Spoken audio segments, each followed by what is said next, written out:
तो भाई लोग कैसे हो। आज मैं आप लोग के लिए राम रहीम की स्टोरी लेके आया हूँ, ड्रैकुला की वापसी। चलिए कहानी स्टार्ट करते हैं। एक शाम राजनगर शहर से बाहर जाने वाली सड़क पर एक पुलिस जीप हवालात से फरार एक मुजरिम का पीछा कर रही थी। रुक जाओ जग्गा, वरना गोली मार दूंगा। उफ, ये तो रुकने का नाम ही नहीं ले रहा। मुझे इस पर गोली चलानी होगी। धाएं। उफ, धड़ाक। ओह, उफ। मगर नीचे गिरते ही जग्गा किसी कुशल नट की भांति उछल कर उठ खड़ा हुआ और अरे, यह तो भाग लिया। इंस्पेक्टर और हवलदार ने जग्गा का पीछा किया। मैं कहता हूँ रुक जाओ जग्गा, तुम बच नहीं सकते। फिर जग्गा को न रुकते देख धाएं। अगर मैं उन खंडहरों में पहुंच जाऊं तो मेरी जान बच सकती है। सुअर, तू मेरे हाथों से बचकर नहीं जा सकता। अगले पल इंस्पेक्टर ने जग्गा की टांग का निशाना साधा और धाएं। आह, मगर गोली लगने के बावजूद भी जग्गा भागता रहा। क्विक राम सिंह अब घायल हो चुका है। अब वह ज़्यादा दूर नहीं भाग सकेगा। जैसे ही जग्गा खंडहरों में प्रविष्ट हुआ, आहा, शायद अब बच जाऊं। कुछ देर बाद खंडहर के भीतर राम सिंह, तुम उस तरफ देखो, मैं इस तरफ देखता हूँ। Okay sir. फिर दोनों जग्गा को खोजने के लिए विपरीत दिशाओं में बढ़ गए। थोड़ी देर बाद, कमाल है, उसे जमीन खा गई या तभी आह बचाओ। अरे, ये तो हवलदार राम सिंह की आवाज़ है, लेकिन उसे क्या हुआ है? ओह, कहीं जग्गा ने उस पर हमला तो नहीं कर दिया? जरूर यही बात होगी। बचाओ। और उधर, नहीं नहीं, छोड़ दो मुझे, छोड़ दो। ही। अगर मैंने तुझे छोड़ दिया तो मेरे बरसों का खून की प्यास कैसे बुझेगी?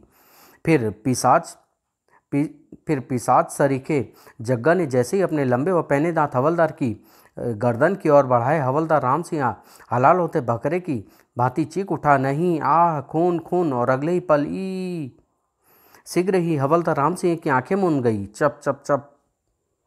तब आंधी तूफान की तरह इंस्पेक्टर वहां पहुंचा। राम सिंह की आवाज़ इधर से ही आई थी। फिर उस कमरे में घुसते ही, हे भगवान, यह जग्गा तो हरगिज नहीं हो सकता। यह तो कोई पिशाच मालूम पड़ता है। मगर जग्गा अचानक पिशाच कैसे बन गया? अगले ही पल उसने अपने आप को संभाला और धाएं धाएं धाएं। हा हा हा, एक शिकार और। हा हा हा। ओ माय गॉड, इस पर तो गोलियां का कोई प्रभाव ही नहीं पड़ रहा। आखिर यह धाएं। तभी जग्गा भयानक अंदाज में इंस्पेक्टर की ओर बढ़ा।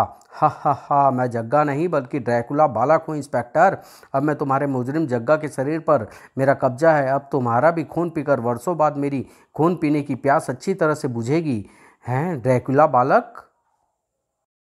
अगले ही पल इंस्पेक्टर पलट कर भाग खड़ा हुआ। ओफ, अब तो यहाँ से भाग निकलने में ही भलाई है। तभी पिशाच बना जग्गा इंस्पेक्टर पर झपटा। हा हा हा, मेरा शिकार मुझसे बच नहीं सकता। इंस्पेक्टर पिशाच बने जग्गा से बच नहीं पाया और धड़ाक। आह, हा हा हा, अब प्यास के साथ साथ मेरी भूख भी मिट जाएगी। फिर वह इंस्पेक्टर के मांस का स्वाद ले लेकर खाने लगा, चपर चपर। कुछ देर बाद, हा हा हा, आज बहुत दिनों बाद मुझे भूत महल से मुक्ति मिली है। चलते चलते एकाएक उसकी आंखों में चिंगारी से फूटने लगी। अब जब तक शहर जाकर मैं अपने दुश्मन राम रहीम का खून नहीं पी लूँगा, मुझे चैन नहीं मिलेगा।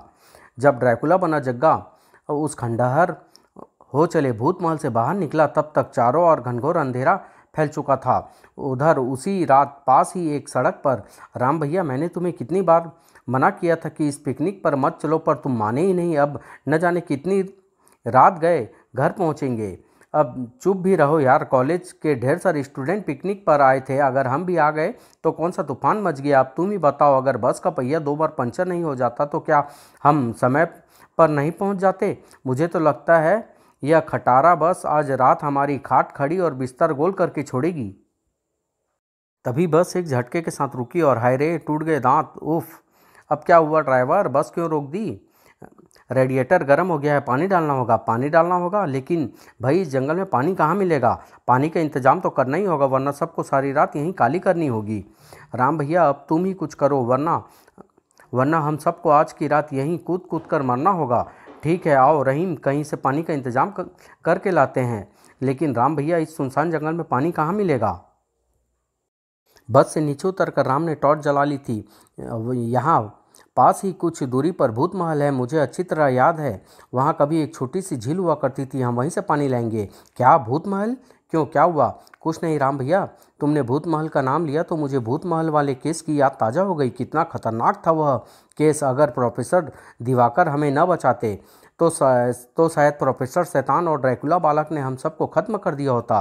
अब भी कभी कभी सोचता हूँ कि यदि वह ड्रैकुला बालक कभी फिर से जीवित हो उठा तो यार कभी तो अक्ल से अच्छी से बात सोच लिया करो, तुम तो हर समय उल्टी सीधी बातें सोचते रहते हो। हाँ, तुम्हारे दूसरे लफ्जों में मूर्ख जो हूँ। अरे राम भैया वो देखो। अरे जीप और मोटरसाइकिल दोनों लपक कर उस स्थान पर पहुंचे। रहीम, ये जीप तो पुलिस की है, मगर यह यहाँ लावारिस कैसे खड़ी है? और देखो इस मोटरसाइकिल का टायर ब्रस्ट है। लगता है यहाँ पुलिस और मुजरिम के बीच कोई हाथापाई हुई है। फिर राम ने टॉर्च की रोशनी में वहाँ का निरीक्षण किया। रहीम, वह देखो कुछ कदमों के निशान भूत महल की ओर जा रहे हैं। मुझे तो कुछ गड़बड़ दिखती है, आओ देखते हैं शीघ्र ही। उफ, कितना भयानक है यह महल, बिल्कुल पहले जैसा भूतिया। कुछ देर बाद भूत महल में प्रविष्ट हो जब वे एक कमरे में पहुंचे, या खुदा, ओ गॉड! उफ, लगता है कातिल कोई बहुत ही क्रूर आदमी रहा होगा। नहीं रहीम, ये काम किसी इंसान का नहीं हो सकता। कोई भी इंसान चाहे कितना ही क्रूर क्यों न हो, लेकिन इस तरह हड्डियों से मांस नोच कर नहीं फेंक सकता। तो फिर यह काम किसका हो सकता है? ठहरो, मालूम करने की कोशिश करता हूँ। राम ने टॉर्च की रोशनी में बारीकी से लाशों का मुआयना किया। तत्पश्चात, मुझे तो यह काम ड्रैकुला बालक का ही लग रहा है। क्या कहा? यह काम ड्रैकुला बालक का है? हाँ, यह देखो, इसकी गर्दन पर 2 दांतों के निशान हैं। लगता है ड्रैकुला बालक फिर से जी उठा है। हाय, अब क्या करें? आओ इस भूत महल में तलाश करते हैं। कुछ देर की तलाश के बाद भी जब ड्रैकुला बालक कहीं नहीं मिला, तो लगता है ड्रैकुला बालक अपनी खूनी प्यास बुझाने उस भूत महल से बाहर निकल गया है। ओह, तभी राम के दिमाग में एक अन्य विचार उभरा। रहीम, अगर कहीं ड्रैकुला बालक कॉलेज बस तक पहुंच गया होगा तो गजब हो जाएगा। Oh no! अगले ही पल, रहीम भागो, हमारे साथियों के प्राण खतरे में है। सड़क पर पहुंच राम ने कुछ सोचा और पुलिस जीप पर सवार हो गया। हरी अप रहीम! और फिर रहीम के सवार होते ही राम ने जीप को बस की दिशा में दौड़ा दिया। उधर कमाल है, आधा घंटा गुजर गया, राम रहीम अभी तक वापस नहीं लौटे। बस आते ही होंगे। तभी उन्हें पेड़ों के पीछे से किसी के तेज चलने की आवाज़ सुनाई दी। लो भाई, शायद राम रहीम आ गए हैं। लेकिन अगले ही पल आई, ओह भूत! फिर पिशाच जग्गा गुर्राता हुआ जैसे उन लोगों की ओर बढ़ा। बचाओ, भागो! मगर पिशाच जग्गा ने उन्हें भागने का मौका ही नहीं दिया। धड़ाक! आह! हा हा हा! बचाक! नहीं नहीं, मुझे छोड़ दो! हा हा हा! हा हा हा! खच! आ! हा हा हा! खून, मीठा खून! हा हा हा! मौत के भय से बस का ड्राइवर, क्लीनर व अन्य सभी बच्चे सड़क के किनारे लगे पेड़ों की ओर भाग उठे थे। वे सब जल्द से जल्द दूर पहुंचकर अपनी जान बचा लेना चाहते थे। तभी राम रहीम की जीप वहां आकर रुकी। या अल्लाह, यह तो कोई इंसान नहीं पिशाच लगता है। हा हा हा! आ गए तुम दोनों मेरे जानी दुश्मन। बिल्कुल वही ड्रैकुला की आवाज़ है। लगता है इसके शरीर में ड्रैकुला बालक की आत्मा प्रविष्ट हो चुकी है। अब इस शैतान का मुझे दोबारा से अंत करना होगा। तुम जरा संभल कर बैठो। इसके साथ ही राम पैर का दबाव एक्सीलेटर पर बढ़ाता चला गया और जीप द्रुत गति से आगे बढ़ी। हा हा हा! आओ आओ, मुझे भी तुम दोनों से अपना पुराना हिसाब चुकाना है। और धड़ाक! आह! धड़ाम! उफ! परंतु अगले ही पल जग्गा संभला और उफ ओह! लेकिन जमीन पर गिरने के साथ ही दोनों संभल कर तेजी से उठ खड़े हुए। यह देख जग्गा हिंसक दरिंदे की भांति उनकी तरफ बढ़ा। बदला बदला! रहीम, सावधान रहना! फिर जैसे ही जग्गा उनके निकट पहुंचा, राम ने बिजली की सी फुर्ती से सर की एक तेज टक्कर उसके पेट में जड़ दी। धाड़! आह!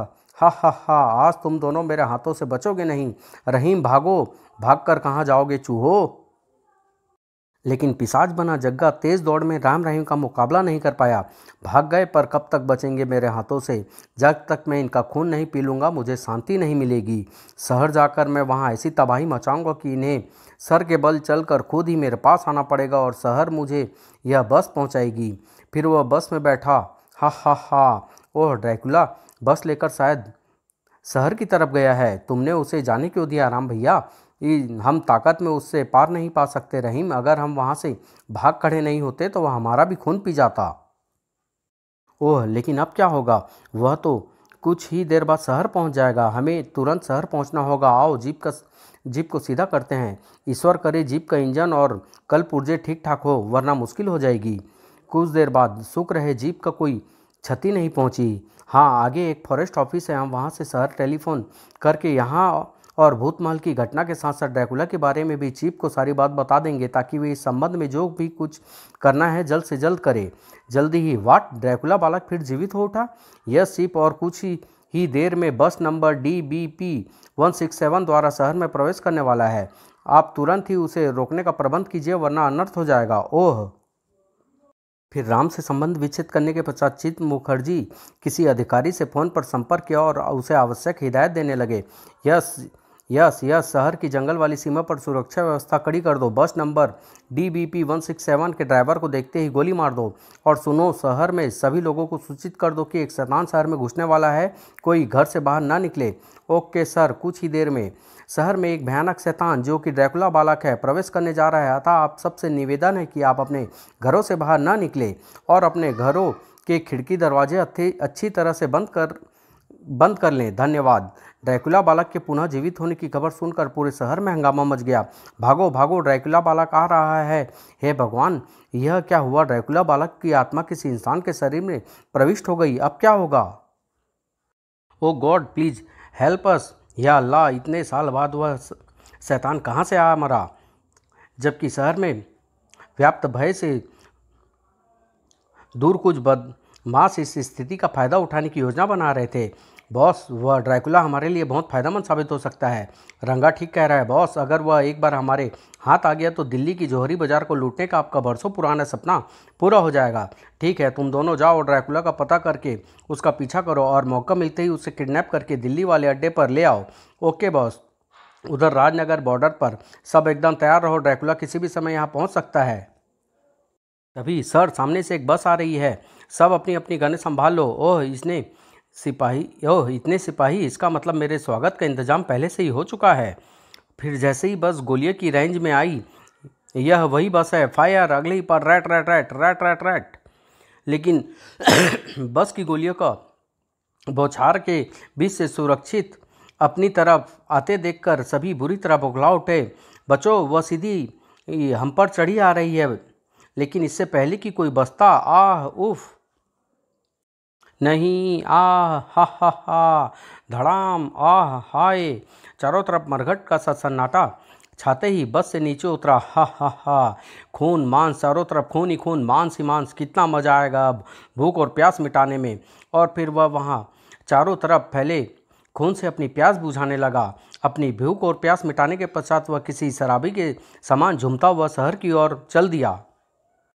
और जब राम रहीम बॉर्डर पर पहुंचे, उफ, यहाँ का दृश्य देखने से ही पता लगता है कि उस दरिंदे ने सब हत्याएं कितनी निशंसता से की होगी। इसका मतलब ड्रैकुला शहर में प्रवेश कर चुका है। अब शहर में भी तबाही निश्चित है। ड्रैकुला को रोकना बहुत ज़रूरी है रहीम, पर कैसे?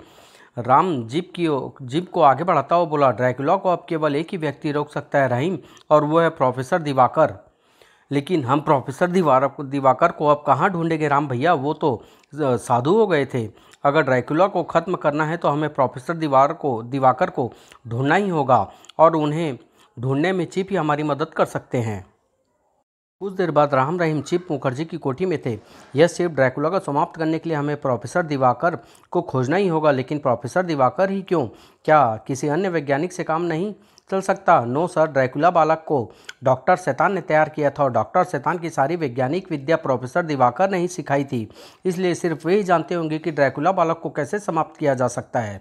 ओह, लेकिन मेरी समझ में यह नहीं आया कि आज जब डॉक्टर शैतान जीवित नहीं है तो फिर उस ड्रैकुला को किसने और कैसे जीवित कर दिया? चीफ, बस यही एक ऐसा रहस्य है जो अभी तक हमारी भी समझ में नहीं आया, परंतु मुझे पूरा विश्वास है कि प्रोफेसर दिवाकर के मिलने के बाद हम सारा रहस्य समझ सकते हैं। ठीक है, मैं अभी प्रोफेसर दिवाकर की खोज शुरू करवाता हूँ। जैसे ही मुझे कुछ पता चलेगा मैं तुम्हें सूचित कर दूंगा। वैसे मैंने तीनों घटना स्थलों पर पुलिस फोर्स को रवाना कर दिया है। यह आपने अच्छा किया चीफ, अब हम चलते हैं। आजकल मम्मी डैडी शहर से बाहर गए हुए हैं, इसलिए हम यहाँ से सीधे ड्रैकुला बालक की खोज में ही निकलेंगे।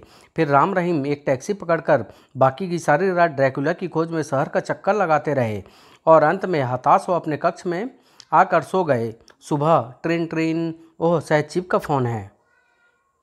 Hello, Ram speaking. राम, मैं चीफ बोल रहा हूँ। ओह, गुड मॉर्निंग चीफ, कहिए कैसे याद किया? प्रोफेसर दिवाकर के बारे में कुछ जानकारी मिली है, सुनो। फिर चीफ उधर से राम को कुछ बताने लगे। सब कुछ सुनने के बाद, ओके चीफ, मुझे उम्मीद है कि अब हम ड्रैकुला को ख़त्म कर सकते हैं। राम फोन रखकर जैसे ही पलटा, किसका फ़ोन था भैया? चीफ अंकल का। अब जल्दी से तैयार हो जाओ, हमें 9 बजे की ट्रेन से दिल्ली के लिए रवाना होना है। दिल्ली जाना है? मगर क्यों? प्रोफेसर दिवाकर का पता मिल गया है, वे दिल्ली में हैं। सच? हाँ, प्रोफेसर दिवाकर इस समय अपने एक शिष्य के महरौली स्थित फार्म हाउस पर ठहरे हुए हैं। ओह, समझा, मैं अभी तैयार होता हूँ। तभी तुम दिल्ली कहीं नहीं पहुँच पाओगे। का कौन? दोनों तेजी से पलटे। ओह, ड्रैक्युला! हा हा हा! तुम दोनों क्या समझते थे मैं तुम्हारा खून पिए बिना ही आसानी से तुम्हारा पीछा छोड़ दूंगा? तब तुम यहाँ कैसे पहुँच गए? ड्रैकुला ने झपट कर रहीम की गर्दन थाम ली। हा हा हा! आत्मा को कहीं भी आने जाने से कोई नहीं रोक सकता। अब तुम दिल्ली नहीं यमपुरी जाओगे। आह! राम बचाओ! उफ, अगर मैंने जल्दी कुछ नहीं किया तो वह रहीम को मार डालेगा। फिलहाल इस कुर्सी से काम चलाऊं। अगले ही पल धड़ाक! आह! इससे पहले कि ड्रैकुला संभल पाता, धड़ाक! आह! धम! उफ! रहीम भागो! फिर दोनों ने खिड़की से बाहर छलांग लगा दी। छनाक छनाक! सीधे रेलवे स्टेशन की तरफ भागो। ट्रेन छूटने में अब 10 मिनट ही शेष रह गए हैं। अगर ये दोनों प्रोफेसर दिवाकर के पास पहुंचने में सफल हो गए तो फिर मुझे इस शरीर के साथ नष्ट होने से कोई नहीं बचा सकेगा और मेरा बदला अधूरा रह जाएगा। मैं इन दोनों को दिल्ली हरगिज नहीं पहुंचने दूंगा। उधर राजनगर रेलवे स्टेशन पर मैंने दिल्ली पुलिस को सूचित कर दिया है। वहां की पुलिस तुम्हारे साथ पूरा सहयोग करेगी। अच्छा अंकल, अब आप चलिए, ट्रेन चलने वाली है। कुछ ही क्षणों में राजधानी एक्सप्रेस तूफान की भांति पटरियों पर भाग रही थी। गड़गड़ गड़गड़ गड़गड़।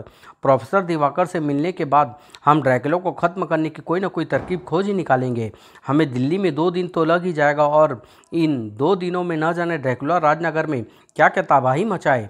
तुम ठीक कहते हो रहीम, लेकिन फिलहाल तो उससे हमारा पीछा छूट ही गया है। लेकिन राम रहीम को सोचना गलत था। ड्रैकुला से उनका पीछा अभी नहीं छूटा था। वो आ रही है राजधानी एक्सप्रेस। मुझे हर हाल में इस पर सवार होना होगा।